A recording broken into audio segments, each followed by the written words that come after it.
லூக்கா எழுதின சுவிசேஷம் 12ஆம் அதிகாரம்.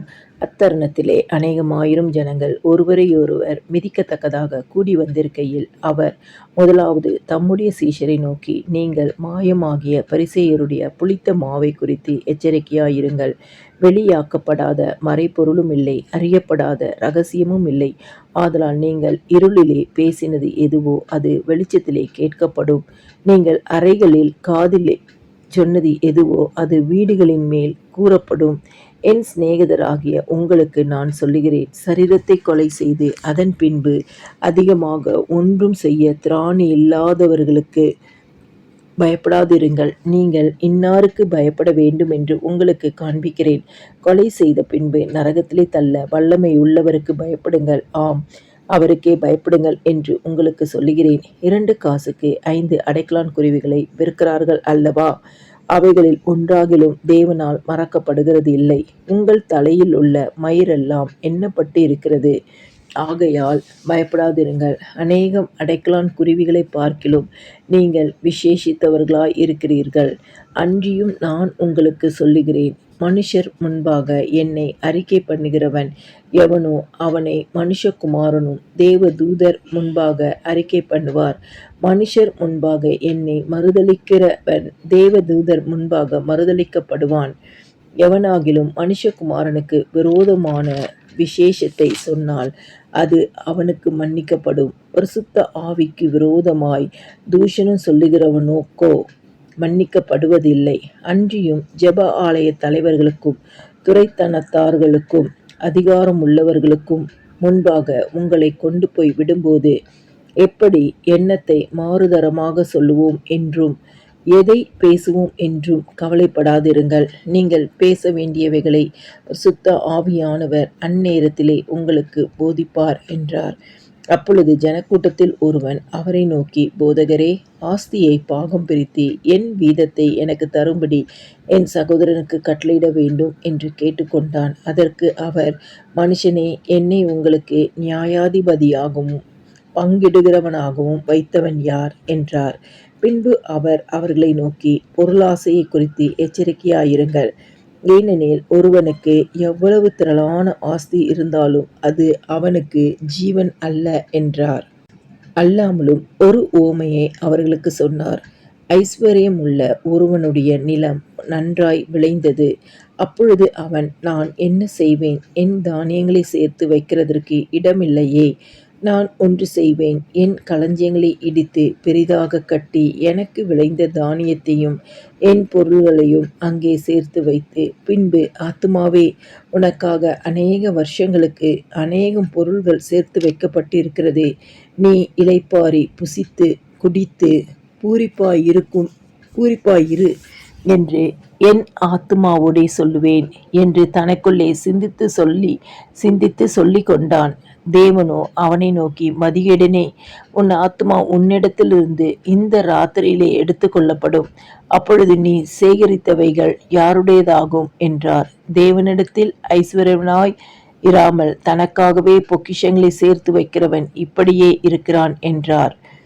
பின்னும் அவர் தம்முடைய சீஷரை நோக்கி, இப்படி இருக்கிறபடியினால் எண்ணத்தை உண்போம் என்று உங்கள் ஜீவனுக்காகவும் எண்ணத்தை உடுப்போம் என்று உங்கள் சரீரத்திற்காகவும் கவலைப்படாதிருங்கள் என்று உங்களுக்கு சொல்லுகிறேன். ஆகாரத்தை பார்க்கிலும் ஜீவனும் உடையை பார்க்கிலும் சரீரமும் விசேஷித்தவைகளாய் இருக்கிறது. காகங்களை கவனித்து பாருங்கள். அவைகள் விதைக்கிறதும் இல்லை, அறுக்கிறதும் இல்லை. அவைகளுக்கு பண்ட சாலையும் இல்லை, களஞ்சியமும் இல்லை. இல்லாவிட்டாலும் இவைகளையும் தேவன் பிழைப்பூட்டுகிறார். பறவைகளை பார்க்கிலும் நீங்கள் எவ்வளவோ விசேஷித்தவர்களாய் இருக்கிறீர்கள். கவலைப்படுகிறதுனால் உங்களில் எவன் தன் சரீரம் அளவோடு ஒரு முழத்தை கூட்டுவான்? மிகவும் அற்பமான காரியம் முதலாய் உங்களால் செய்யக்கூடாதிருக்க மற்றவைகளுக்காக நீங்கள் கவலைப்படுகிறது என்ன? காட்டு புஷ்பங்கள் எப்படி வளர்கிறது என்று கவனித்து பாருங்கள். அவைகள் உழைக்கிறதும் இல்லை, துருக்கிறதும் இல்லை. என்றாலும் சாலமோன் முதலாய் தன் சர்வ மகிமையிலும் அவைகளில் ஒன்றை போலாகிலும் இருந்தது இல்லை என்று உங்களுக்கு சொல்லுகிறேன். இப்படி இருக்க அற்ப விசுவாசிகளே, இன்றைக்கு காட்டில் இருந்து நாளைக்கு அடுப்பிலே போடப்படுகிற புல்லுக்கு தேவன் இவ்விதமாக உடுத்துவித்தால் உங்களுக்கு உடுத்துவிப்பது அதிக நிச்சயம் அல்லவா? ஆகையால் எண்ணத்தை உண்போம், எண்ணத்தை குடிப்போம் என்று நீங்கள் கேளாமலும் சந்தேகப்படாமலும் இருங்கள். இவைகள் எல்லாம் உலகத்தார் நாடி தேடுகிறார்கள். இவைகள் உங்களுக்கு வேண்டியவைகள் என்று உங்கள் பிதாவானவர் அறிந்திருக்கிறார். தேவனுடைய ராஜ்யத்தையே தேடுங்கள், அப்பொழுது இவைகள் எல்லாம் உங்களுக்கு கூட கொடுக்கப்படும். பயப்படாதே சிறுமந்தையே, உங்களுக்கு ராஜ்யத்தை கொடுக்க உங்கள் பிதா பிரியமாயிருக்கிறார்.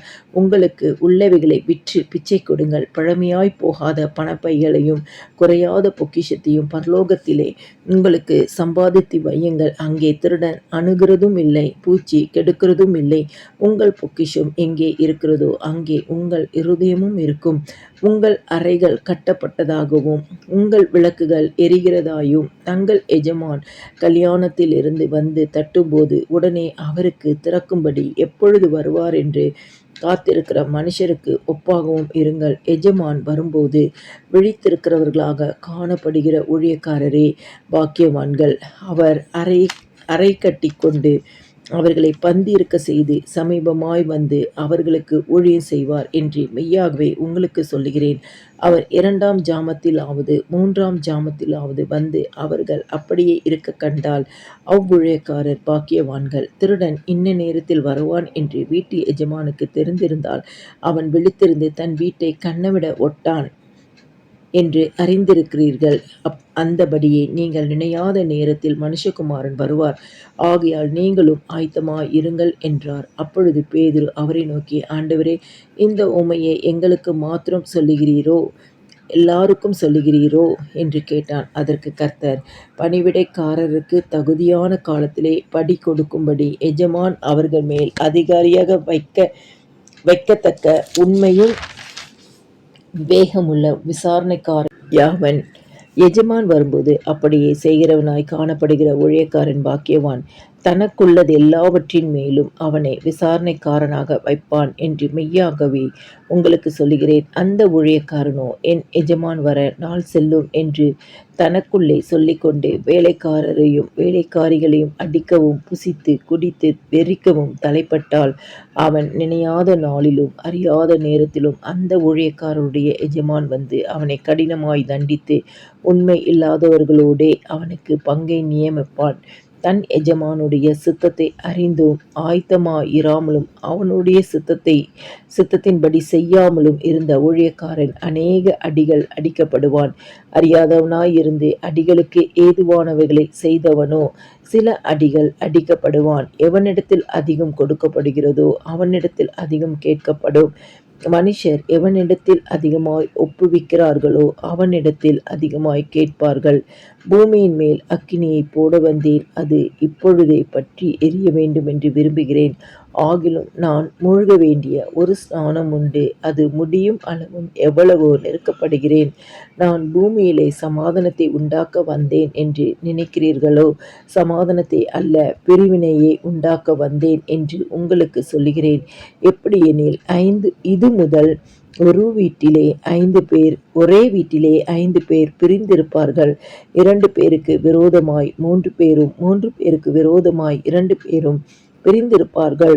தகப்பன் மகனுக்கும், மகன் தகப்பனுக்கும், தாய் மகளுக்கும், மகள் தாய்க்கும், மாமி மருமகளுக்கும், மருமகள் மாமிக்கும் விரோதமாய் பிரிந்திருப்பார்கள் என்றார். பின்பு அவர் ஜனங்களை நோக்கி, மேற்கே மேகம் எழும்புகிறதை நீங்கள் காணும்போது மழை வருமென்று சொல்லுகிறீர்கள், அந்தபடியும் ஆகும்.